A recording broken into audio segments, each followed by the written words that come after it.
আসন্ন লোকসভা নির্বাচনকে সামনে রেখে বক্সনগরে সাংগঠনিক সভা করলেন পশ্চিম ত্রিপুরা লোকসভা আসনের বিজেপি প্রার্থী বিপ্লব কুমার দেব। বক্সনগর কমিউনিটি হলে বিজেপি বক্সনগর মণ্ডলের উদ্যোগে আয়োজন করা হয় এই সাংগঠনিক সভার। প্রদীপ প্রজ্বলন করে সভার সূচনা করেন সাংসদ বিপ্লব কুমার দেব। উপস্থিত ছিলেন বিধায়ক তোফাজ্জল হোসেন, প্রাক্তন বিধায়ক সুভাষ দাস, ত্রিপুরা রাজ্য হজ কমিটির চেয়ারম্যান শাহু আলম, সংখ্যালঘু মোর্চার সভাপতি বিলাল মিয়া সহ অন্যান্যরা।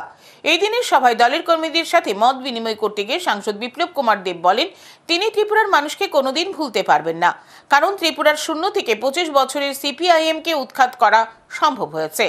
এইটা একমাত্র সম্ভব হয়েছে দেশের প্রধানমন্ত্রী, স্বরাষ্ট্রমন্ত্রীর সহযোগিতা, উৎসাহ, উদ্দীপনা ও রাজ্যের মানুষের সহযোগিতার ফলে। সহযোগিতা, ওনার উৎসাহ আর ওনার উদ্দীপনা, এই তিনটা আর ত্রিপুরের মায়ের আশীর্বাদ আর আপনাদের সহযোগিতা, তার কারণেই ত্রিপুরাতে পরিবর্তন হয়েছিল।